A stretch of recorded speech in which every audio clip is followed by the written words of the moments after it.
दोस्तों, welcome back to GK master classes. कैसे आप सब लोग? आई होप आप सभी ठीक होंगे।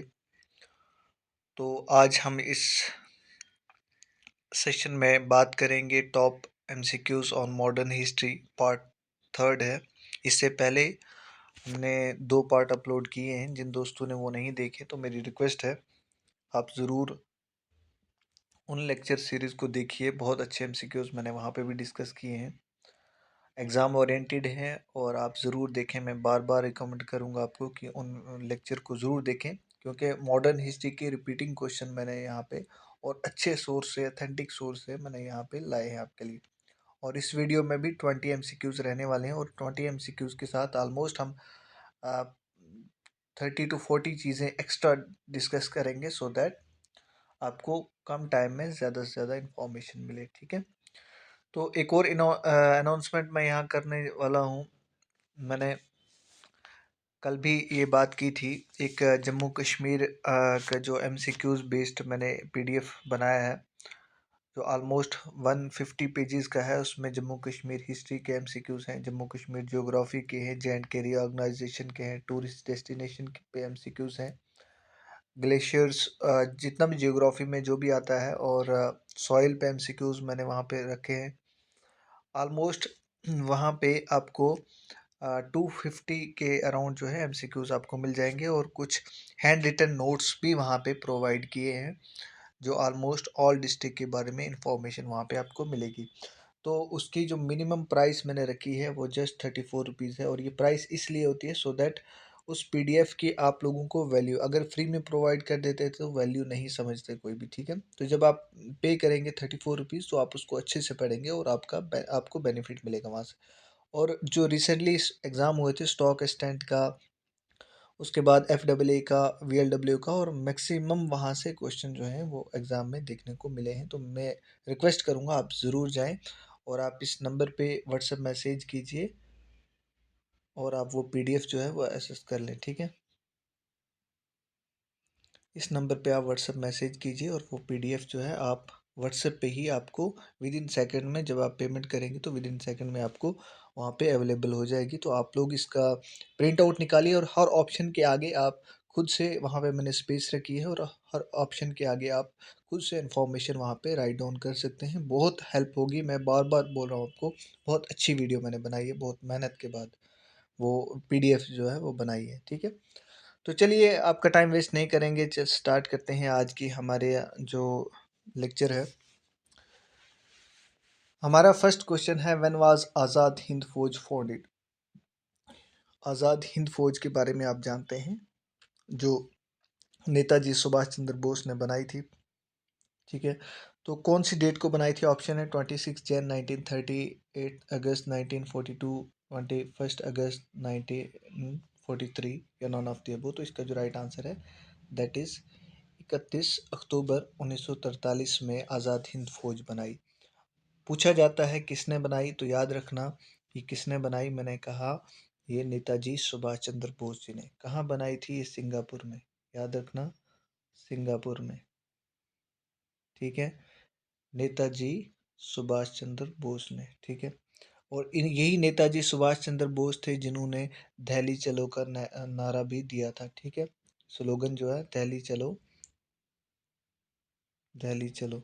ठीक है, ये भी पूछा जाता है एग्जाम में, दिल्ली चलो का स्लोगन किसने दिया था? नेताजी सुभाष चंद्र बोस ने।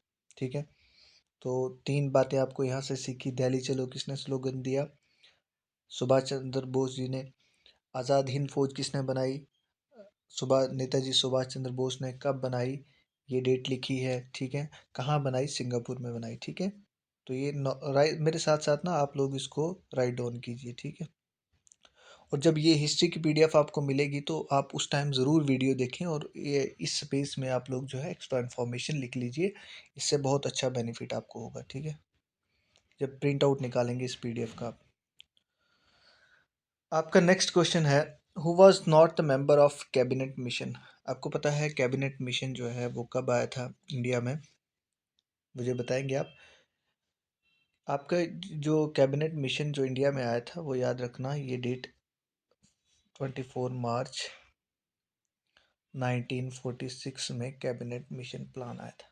इसका मेन एम क्या था, यहाँ पे ये आया था सो दैट जो पावर है उसके बारे में डिस्कस करें कि पावर ट्रांसफ़र करनी है British government to Indian political leader और इनको आज़ादी वगैरह देनी है, तो वो सारी बातें जो हैं वो ये जो कैबिनेट मिशन प्लान वहाँ से भेजा गया था इसी पर्पज़ के लिए, ठीक है। इंडिया में कब भेजा? 24 मार्च 1947 को। कौन कौन से इसमें लीडर थे और कौन से नहीं थे, आपको क्वेश्चन में पूछा है कौन से नहीं थे, ठीक है। तो पैट्रिक लॉरेंस उसमें मेंबर थे, स्टेफर्ड क्रिप्स उसमें मेंबर थे और एवी अलेक्जेंडर, तीन मेंबर उसमें थे, लेकिन वेवल जो है उसमें नहीं था, ठीक है। तो याद रखना, वेवल कैबिनेट मिशन का मेंबर नहीं था। तीन मेंबर थे, पैट्रिक लॉरेंस, स्टेफर्ड क्रिप्स और एवी अलेक्जेंडर, ठीक है। कब आया? मैंने कहा 24 मार्च 1946 में। एम क्या था कि पावर को ट्रांसफ़र करना है British to Indian political leader, ठीक है, by granting them independence. Option number B जो है वो राइट है, ठीक है। नेक्स्ट क्वेश्चन है आपका, हु फाउंडेड द खुदाई खिदमतगार पार्टी, सॉरी ये पार्टी है आगे, पार्ट नहीं है ये पार्टी है, ठीक है। तो खुदाई खिदमतगार जो है पार्टी है या एसोसिएशन, ठीक है, आप ऑर्गेनाइजेशन भी कह सकते हैं इसे। तो ये किसने बनाई थी? क्या अब्बास तैयब जी ने बनाई थी, खान अब्दुल गफ्फार खान ने बनाई थी, मौलाना आज़ाद ने या डॉक्टर अंसारी ने? तो किसने बनाया था खुदाई खिदमतगार? ये खान अब्दुल गफ्फार खान थे, ठीक है। ये कहाँ के थे? ये अफ़गानिस्तान के थे, याद रखना, अफ़गानिस्तान पश्तून ट्राइब के थे, ठीक है। अब इसी जो खुदाई खिदमतगार ऑर्गेनाइजेशन है ना, इनको ये भी कहते थे, याद रखना, रेड शर्ट, क्योंकि ये हमेशा रेड शर्ट में रहते थे, ठीक है, या रेड शर्ट या रेड ड्रेस, ठीक है।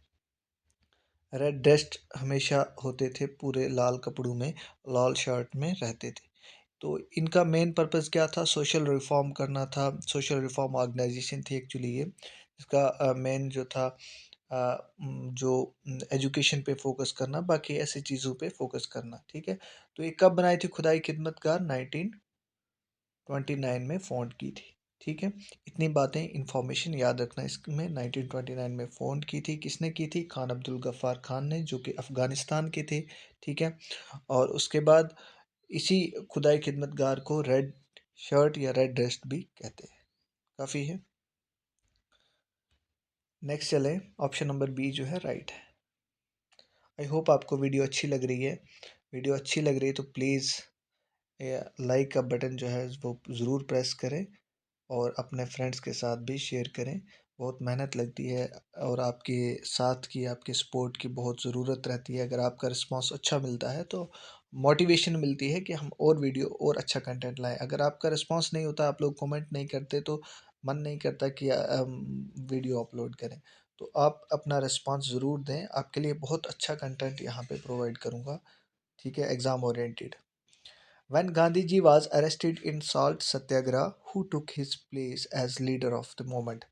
आपको तो पता है गांधी जी ने सॉल्ट सत्याग्रह चलाया था, सॉल्ट मार्च चलाया था, ठीक है। कब चलाया था? पहले आप इसका आंसर कीजिए कि जब गांधी जी को अरेस्ट कर लिया गया था, जब सॉल्ट सत्याग्रह चला रहे थे, उसके बाद लीडरशिप किसके हाथ में आई, किसने संभाला लीडरशिप को? अब्बास तैयब जी, अब्दुल कलाम आज़ाद, जवाहरलाल नेहरू या सरदार पटेल? तो इसका जो राइट आंसर है दैट इज़ अब जो अब्बास ताइब जी थे, इन्होंने लीडरशिप को संभाला था जब गांधी जी को अरेस्ट कर लिया गया था। अब थोड़ी सी सॉल्ट सत्याग्रह की बात करें। सॉल्ट सत्याग्रह जो है ना, वो 12 मार्च, याद रखना, 1930 को स्टार्ट किया गया था। कहाँ, किसने किया था? गांधी जी ने स्टार्ट किया था। कहाँ से? ये याद रखना, साबरमती आश्रम से, जो उनका आश्रम था साबरमती में, वहाँ से डांडी तक, ठीक है। ऑलमोस्ट जो भी दिन का ये सफ़र था, यानी 24 डेज, ठीक है, 24 डेज का सफ़र रहा, ठीक है। और एंड कब हुआ ये? 6 अप्रैल 1930 में एंड हुआ। 12 मार्च को स्टार्ट हुआ और 6 अप्रैल को जो है वो ये ख़त्म हो गया। 24 दिन का ये मार्च था और ये एक नॉन वायलेंट प्रोटेस्ट था, ठीक है। आपको पता है गांधी जी की जो बिलीव करते हैं वो नॉन वायलेंट पे है ना, कि हमें वायलेशन नहीं करती है, खून खराबा नहीं करना, हमें पीसफुल जो भी अपना प्रोटेस्ट करना, अपनी डिमांड रखनी है, वो पीसफुल वे से रखनी है। गांधी जी का ये बिलीव था, ठीक है। तो डेट भी पूछी जाती है कई बार एग्जाम में, सॉल्ट मार्च जो है, और क्यों किया था, बिकॉज ब्रिटिश ने ये सॉल्ट पे टैक्स लगा दिया था, और सॉल्ट एक ऐसी चीज़ है जो हर ह्यूमन बीइंग की रिक्वायरमेंट और बेसिक नेसेसिटीज है ना। ऑप्शन नंबर ए जो है इसका राइट रहेगा। नेक्स्ट चले, who led cultivator in Bihar during the non cooperation movement. Non cooperation movement के टाइम पे बिहार में कल्टीवेटर्स को किसने लेड किया प्रोटेस्ट में। स्वामी विवेकानंद, राजकुमार शुक्ला, श्री नारायण गुरु या जे बी सेन। ठीक है, तो ये जो है राजकुमार शुक्ला जी ने बिहार में कल्टीवेटर को लेड किया। अब नॉन कॉपरेशन मूवमेंट आप सब जानते हैं कब स्टार्ट हुई, 1920 में, मैंने कल भी बात की थी। और ये जो है इसका एंड या विड्रॉ कब की गई, गांधी जी ने विड्रॉ कब की, तो 1922 में, 2 साल बाद जो है गांधी जी ने इस मूवमेंट को स्टॉप कर दिया, जब चोराई चोरा इंसिडेंट्स होता है जहाँ पे 22 पुलिस पर्सन को किल किया जाता है मोब्स द्वारा। ठीक है, तो जितनी भी एक्स्ट्रा इन्फॉर्मेशन देता हूँ ना, तो आप राइट डाउन कीजिए, और मैं समझता हूँ आपको यहाँ से बहुत अच्छी रिवीजन इंडियन हिस्ट्री की हो रही है। ठीक है, हु एस्टेब्लिश स्वराज दल इन बिहार। स्वराज दल जो है वो किसने एस्टेब्लिश किया, श्री कृष्ण सिंह, रामलाल शाह, बंकिम चंद्र मित्र या ऑल ऑफ द अबव। तो बताएं इसका राइट आंसर, स्वराज दल जो है वो बिहार में किसने एस्टेब्लिश किया, तो इसका right answer option number A जो है, ऑप्शन नंबर ए, श्री कृष्ण सिंह ने स्वराज दल जो है वो एस्टेब्लिश किया। ठीक है, ऑप्शन नंबर ए। स्वराज का मीनिंग क्या है आप कमेंट सेक्शन में ज़रूर लिखें, मैंने कल भी बताया था कल की वीडियो में। और मेरी रिक्वेस्ट है, जिन्होंने अभी वो लेक्चर नहीं देखे हैं तो उनमें भी 20 एमसीक्यूज़ डिस्कस किए हैं, और 20 एमसीक्यूज़ के साथ एक्स्ट्रा इन्फॉर्मेशन भी मैंने दी है, तो ऑलमोस्ट आपके बहुत ज़्यादा एमसीक्यूज़ वहाँ से हो जाते हैं। तो 2 लेक्चर वहाँ पे अपलोडेड है, और उनमें 40 एमसीक्यूज़ वहाँ डिस्कस किए हैं, और 20 एमसीक्यूज़ इसमें रखें इस वीडियो में। तो आप वीडियो को स्किप बिल्कुल ना करें, बहुत इंपॉर्टेंट एमसीक्यूज़ हर एग्ज़ाम में ये एमसीक्यूज़ पूछे जाते हैं, चाहे वो एसएससी का हो, जेकेएसएसबी का कोई भी एग्ज़ाम हो। Rabindranath Tagore give up his knighthood because of. आपको पता है रविंद्रनाथ टैगोर जी को नाइटहुड का टाइटल ब्रिटिशर्स ने दिया था। ठीक है, और इन्होंने अपना इस टाइटल को वापस कर दिया था। ठीक है, कि मुझे नई टाइटल चाहिए, क्यों वापस किया था और कब, कौन से मोमेंट पे इसने किया था। क्या brutal suppression of civil disobedience movement, क्या सिविल डिसोबीडियंस मूवमेंट जब सप्रेस की तो उस time execution of Bhagat Singh, जब भगत सिंह को फांसी वगैरह दी तो उस टाइम पे इन्होंने ये रिटर्न किया। जलियांवाला बाग ट्रेजिडी जब हुई, या चोराई चोरा एपिसोड या इंसिडेंस हुआ, तो ये जब जलियांवाला बाग में ट्रेजरी हुई, बहुत सारे इंडियंस की किलिंग वहाँ पे होती है, उस टाइम पे, उसके बाद जब नॉन कॉपरेशन मूवमेंट जो है स्टार्ट होती है, तब गांधी जी ने ये सॉरी रविंद्रनाथ टैगोर ने अपना, क्योंकि कॉपरेट नहीं करना था ब्रिटिश को, जो जो लॉयर, बहुत सारे जो स्कूल कॉलेजेस में बच्चे पढ़ रहे थे उन्होंने कॉलेजेस छोड़ दिए, स्कूल को क्विट कर दिया।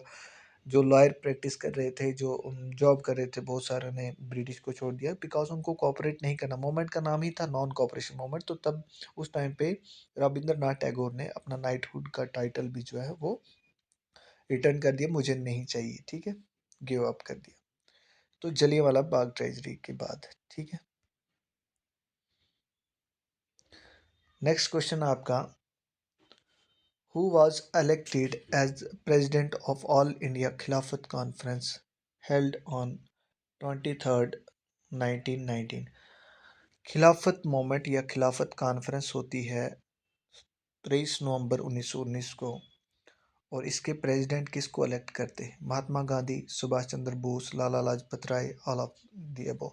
तो इसका जो राइट आंसर है that is option number A, Mahatma Gandhi ji को खिलाफत मोमेंट, जो खिलाफत मोमेंट चलाई थी, आपको पता है अली ब्रदर ने चलाई थी। ठीक है, अली ब्रदर, जो इसमें एक मोहम्मद अली था और शौकत अली। ठीक है, शौकत अली, दोनों ने ये खिलाफत मूवमेंट चलाई थी। अब क्यों चलाई थी, क्योंकि वर्ल्ड वॉर फर्स्ट के बाद एक ट्रीटी साइन होती है, ट्रीटी ऑफ सेवियर, जो ऑटोमन एम्पायर के ऊपर इम्पोज की जाती है। और उनकी जो क्योंकि आपको पता है खलीफा, जो ऑटोमन एम्पायर, उनको खलीफा मानते हैं सब लोग। ठीक है, तो उनकी पावर कहीं ना कहीं जो है ब्रिटिश सप्रेस कर रहे थे।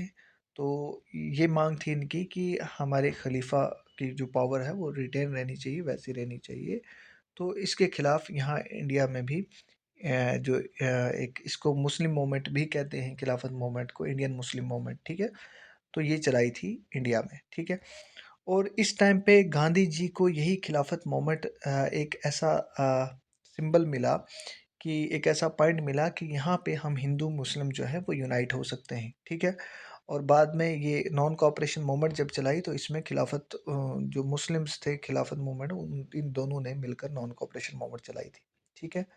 और ये कम्युनल हार्मोनी का गांधी जी को एक अच्छा सिंबल मिला, और ब्रिटिश का जो डिवाइड एंड रूल की पॉलिसी थी उसको ख़त्म करने के लिए यहाँ पे एक अच्छा सिंबल मिला कि हम दोनों हिंदू और मुस्लिम यूनिटी के साथ हम इनके अगेंस्ट जो है वो फाइट करें, ठीक है। तो किस ये इसका जो ऑप्शन राइट था वो महात्मा गांधी, ठीक है।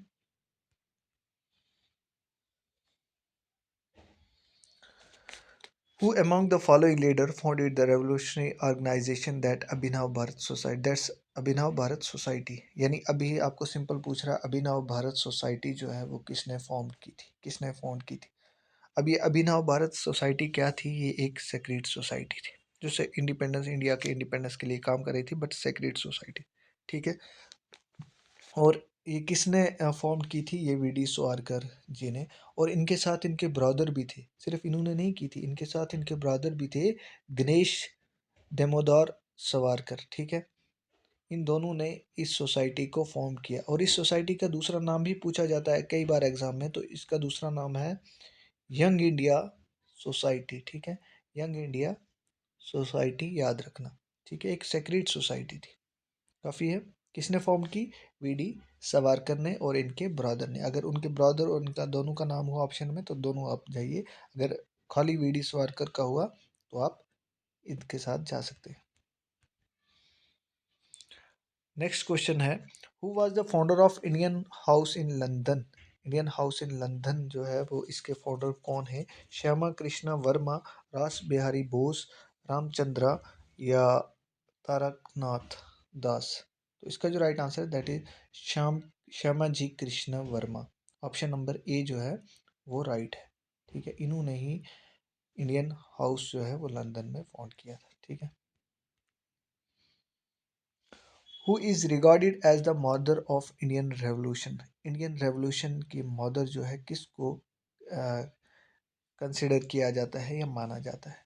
ऑप्शन है अनी बेसेंट, सरोजनी नायडू, मैडम बीकाजी, रुस्तम कैमा, या नन ऑफ द। बताएं। आप भी मेरे साथ कोशिश कीजिए, अटेम्प्ट कीजिए, और बहुत अच्छा एमसीक्यूज और इम्पोर्टेंट एमसीक्यूज है ये, कई बार एग्जाम में देखने को मिला है। तो इसका जो राइट आंसर है that is madam Bikaji Rustam केमा, ठीक है। अब क्यों इनको मदर ऑफ इंडियन रेवोल्यूशन कहा जाता है, यहाँ पे थोड़ा सा सुन लें, क्योंकि इन्होंने फर्स्ट टाइम ये पहले ऐसे थे जिन्होंने इंडियन फ्लैग को फॉरेन सॉइल पे होस्ट किया था, ठीक है। यानी बुलंद किया था इंडियन फ्लैग को। और कहाँ किया था?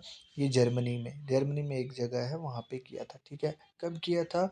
अगस्त 22 1907 में, 1907 में 22 अगस्त को जर्मनी में ये एक कॉन्फ्रेंस में क्या करते हैं, अपने नेशनल फ्लैग को होस्ट करते हैं, ठीक है। और इसलिए इनको मदर ऑफ इंडियन रेवोल्यूशन कहते हैं, बिकॉज एक नेशनलिज्म की फीलिंग इनके अंदर थी। आई होप आपको वीडियो अच्छी लग रही है। वीडियो अच्छी लग रही है तो please hit the like button. अगर न्यू है चैनल पर तो चैनल को सब्सक्राइब कर लें, बेल आइकन को प्रेस कर लें। और फर्दर इसके बाद आप कमेंट सेक्शन में बताना, जब ये सीरीज़ हमारी ख़त्म हो जाएगी इंडियन हिस्ट्री की, तो हम किस पे जो है लेक्चर लाएंगे। पॉलिटी भी है जो नायब तहसीलदार के लिए इम्पोर्टेंट है, 20 नंबर वहाँ कवर करती है। जी के पी एस आई के लिए इम्पोर्टेंट है।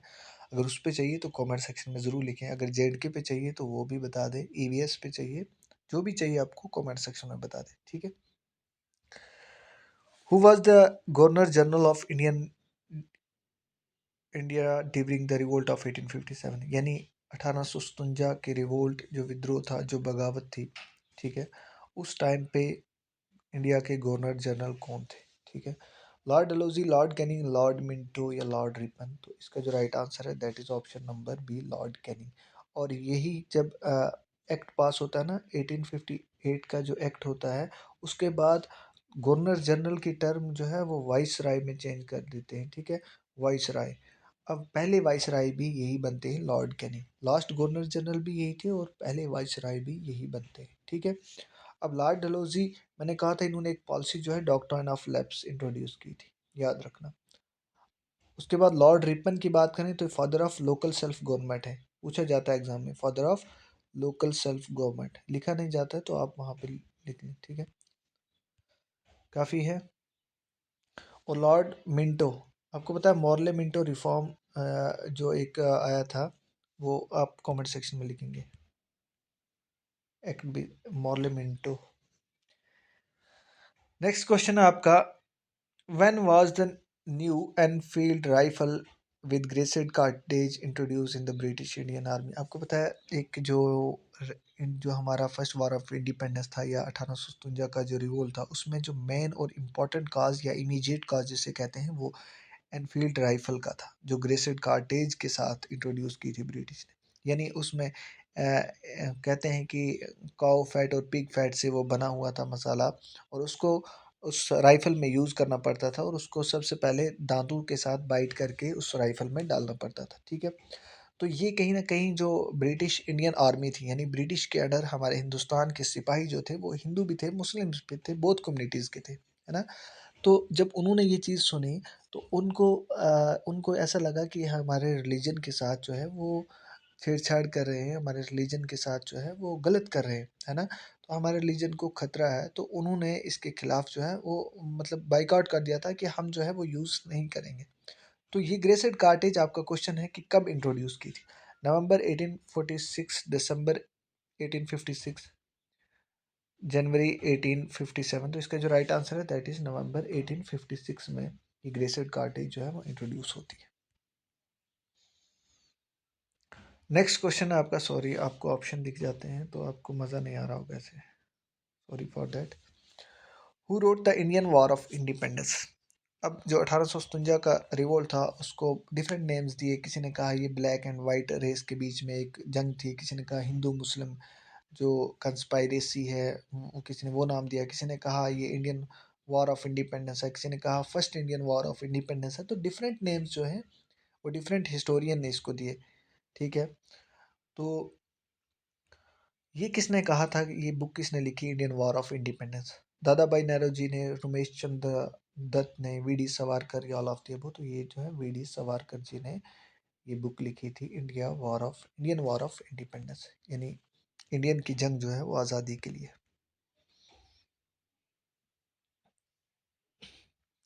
Who led the revolt of 1857 in Bihar. Bihar में रिवोल्ट जो है वो किसने लीड किया था? आपको पता है हर जगह रिवोल्ट जो है ऑलमोस्ट नॉर्दर्न इंडिया में ये रिवोल्ट ने असर किया था, अपना इफेक्ट था 1857 में। तो हर जगह पे एक लीडर हुआ करता था, तो कहाँ पे, या बिहार की बात करें तो वहाँ पे कौन था, तो वहाँ पे ऑप्शन है कंवर सिंह जो थे वो बिहार में लीड कर रहे थे। अब बेगम हजरत महल कहाँ पे थे, तो लखनऊ में, ठीक है, लखनऊ में ये लीड कर। बहादुर शाह सेकंड जो है वो दिल्ली में थे, ठीक है, जिनको ग्रेट ओल्ड मैन भी कहते हैं। रानी झांसी, तो ये झांसी में अपने झांसी को बचा रहे थे, ठीक है, झांसी एरिया को, ठीक है। इनका भी कोई सक्सेसर नहीं था, ये भी डॉक्ट्रिन ऑफ लैप्स के एक शिकार थे, ठीक है। नेक्स्ट आ जाता है, Bombay presidency association was established by. Bombay presidency association जो है वो किसने एस्टेब्लिश की थी? एक एसोसिएशन थी ये कांग्रेस से ऑलमोस्ट पहले थी। Firoz Shah Mehta, K T Telang, Badruddin Tyabji, all of the above. तो इसका जो राइट आंसर है that is all of the above. इन तीनों ने इस एसोसिएशन को फॉर्म किया था, ठीक है। और ये कब फॉर्म किया था, 1885 में, ठीक है। और इसी साल कांग्रेस भी फॉर्म हुई थी। अब इसका एम क्या था, ये भी क्या करती थी, ये सबसे पहली फर्स्ट पॉलिटिकल ऑर्गेनाइजेशन थी जिन्होंने डिमांड की थी सेल्फ गवर्नमेंट की, self government under British rule, ठीक है, अंडर ब्रिटिश रूल हमें सेल्फ गवर्नमेंट चाहिए। ये पहली डिमांड जो है वो बम्बई प्रेसिडेंसी एसोसिएशन ने की थी। और ये एसोसिएशन किसने फॉर्म की, मैंने कहा फिरोज शाह मेहता, के टी तिलंगन, बदरुद्दीन तोयब जी। कब की, 1885 में। तो इस एक्स्ट्रा इन्फॉर्मेशन को ना नोट डाउन कीजिए, ये ऐसे ही नहीं बता रहा हूँ मैं, ठीक है। नेक्स्ट चलें, आज का नेक्स्ट क्वेश्चन है, द फर्स्ट यूरोपियन, यहाँ पे क्या लिखा है, टू बी इलेक्टेड, सो ये टू बी इलेक्टेड है, सॉरी, ये जो है ना यहाँ पे, ये टू बी इलेक्टेड है, ठीक है, यहाँ पे टाइपिंग एरर है। The first European to be elected as president of Indian National Congress, यानी यूरोप के थे। अब कांग्रेस क्या, कांग्रेस का मैंने कहा था कल की वीडियो में भी, हर जगह सेशन होता था और हर साल ऑलमोस्ट सेशन होता था। अब सेशन में हर कोई अलग अलग प्रेसिडेंट जो है वो बनाया जाता था हर सेशन के। अब पहले यूरोपियन प्रेसिडेंट जो है वो कौन थे कांग्रेस के? A O Hume, W C Banerjee, Badruddin Tyabji या जॉर्ज योल। तो इसका जो राइट आंसर है दैट इज जॉर्ज योल। ये पहले यूरोपियन प्रेसिडेंट थे इंडियन नेशनल कांग्रेस के। अब एओ हयूम फाउंडर थे कांग्रेस के, W C Banerjee first president of Indian National Congress थे, पहले प्रेसिडेंट। बदरुद्दीन तोयबजी कौन थे? ये फर्स्ट मुस्लिम प्रेसिडेंट थे, याद रखना, first Muslim president of Indian National Congress, ठीक है, काफ़ी है। A first session of Congress in 1885 was held in the city of। अब कांग्रेस के सेशन जो है ना कुछ इंपॉर्टेंट भी हैं और वो याद करके जाना एग्जाम में। तो पहला सेशन जो है कांग्रेस का 1885 में कौन सी सिटी में होता है? कलकत्ता, बम्बई, मद्रास, इलाहाबाद। तो ये जो है इसका राइट आंसर बम्बई, पहला सेशन जो है वो कांग्रेस का बम्बई होता था। आपके लिए एक होमवर्क में देता हूँ, आप कमेंट सेक्शन में ज़रूर लिखें कि ये वेन्यू जो है पहले दूसरी जगह फिक्स किया गया था, यानी पहले सेशन के लिए वेन्यू दूसरी जगह फिक्स था, लेकिन बाद में वो क्यों चेंज हुआ था बम्बई के लिए। और आप वो जगह का नाम भी बताएंगे और रीज़न भी बताएंगे कमेंट सेक्शन में कि वो शिफ्ट क्यों किया गया था वेन्यू, और पहले कहाँ होना था ये वाला सेशन, फिर बम्बई में हुआ था बाद में, ठीक है। नेक्स्ट क्वेश्चन है, the last session of Indian National Congress attended by बाल गंगाधर तिलक वाज। अब यहाँ कंफ्यूज नहीं होना, ये सेशन प्रिजाइड बाल गंगाधर तिलक ने नहीं किया था, ये सेशन जो, ठीक है, मैं आपको यहाँ पे थोड़ी सी इन्फॉर्मेशन दूंगा, लेकिन पहले आप इसका आंसर कीजिए। जो बाल गंगाधर तिलक जी ने इंडियन नेशनल कांग्रेस का लास्ट सेशन अटेंड किया था वो था अमृतसर, जो 1919 का सेशन हुआ था। इसके बाद आपको पता है ना 1920 में इनकी डेथ हो गई थी बाल गंगाधर तिलक, और इनकी डेथ उस दिन हुई थी जिस दिन नॉन कोऑपरेशन मूवमेंट को लॉन्च करना था, ये कल की वीडियो में हमने बात की हुई है, ठीक है। अब यहाँ पे ये सेशन जो है ये प्रेजाइड इन्होंने नहीं किया था, ये किया था मोतीलाल नेहरू ने, ठीक है, मोतीलाल नेहरू ने, लेकिन अटेंड इन्होंने किया था। तो बात अटेंड की कर रहे हैं कि जो लास्ट सेशन इन्होंने अटेंड किया था, ठीक है। अब मैं यहाँ पे इन सेशन की बात करूँ, कौन सा सेशन किसने प्रेजाइड किया? जो 1906 का सेशन था ये दादा भाई नेहरू जी ने किया था, ठीक है, इसके प्रेसिडेंट दादा भाई नेहरू जी थे। 1907 सूरत सेशन जो है बहुत इंपॉर्टेंट है, ये रास बिहारी बोस जी ने किया था, रास बिहारी, ठीक है, बोस, याद रखना। कलकत्ता सेशन जो है अनी बेसेंट ने किया था प्रिजाइड, इसके प्रेसिडेंट जो है अनी बेसेंट जी थे। और अमृतसर मैंने कहा मोतीलाल नेहरू जी थे, मोतीलाल नेहरू। अब जो बदरुद्दीन तोयब जी ने किया था, जो पहले फर्स्ट मुस्लिम प्रेसिडेंट थे, तो उन्होंने 1887 का किया था। और जो यूरोपियन जो जॉर्ज योक ने किया था उन्होंने 1888 का किया था, जो फोर्थ सेशन था कांग्रेस का, जिसमें वो पहले यूरोपियन प्रेसिडेंट बने थे इंडियन नेशनल कांग्रेस के, ठीक है। ये बदरुद्दीन तोयब जी ने अटेंड किया था 1887 का, काफ़ी है। आई होप आपको वीडियो अच्छी लगी हो, तो प्लीज़ लाइक कीजिए वीडियो को, अपने दोस्तों के साथ शेयर कीजिए, कमेंट कीजिए। अगर वीडियो अच्छी लगी है तो फर्दर ऐसे एमसीक्यू चाहिए तो आप ज़रूर कमेंट में लिखें कि एमसीक्यूज हमें ऐसे ही चाहिए या किस पे चाहिए, वो भी लिखें। तो फिर से मैं एक बार आपको रिकॉल करवा देता हूँ, रिमाइंडर देता हूँ कि आप उस पीडीएफ को बहुत सारे दोस्तों ने परचेज़ किया हुआ है, ऑलमोस्ट काफ़ी बच्चों ने जो है वो परचेज़ कर लिया है उस पीडीएफ को, और बहुत अच्छा रिव्यू, बहुत अच्छा उनका रिस्पांस मुझे मिला।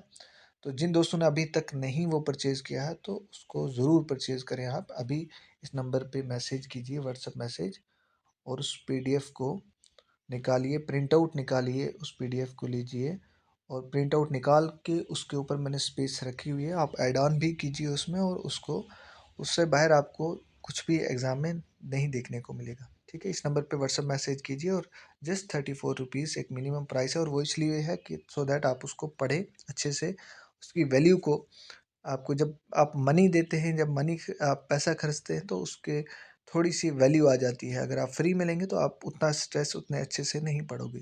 ठीक है, तो इस नंबर पे आप व्हाट्सएप मैसेज कीजिए और पीडीएफ को एक्सेस कीजिए। बहुत सारे दोस्तों ने कल से उसको लिया हुआ है और बहुत अच्छा रिस्पॉन्स मिला है मुझे। ठीक है, सो थैंक्स फॉर वॉचिंग।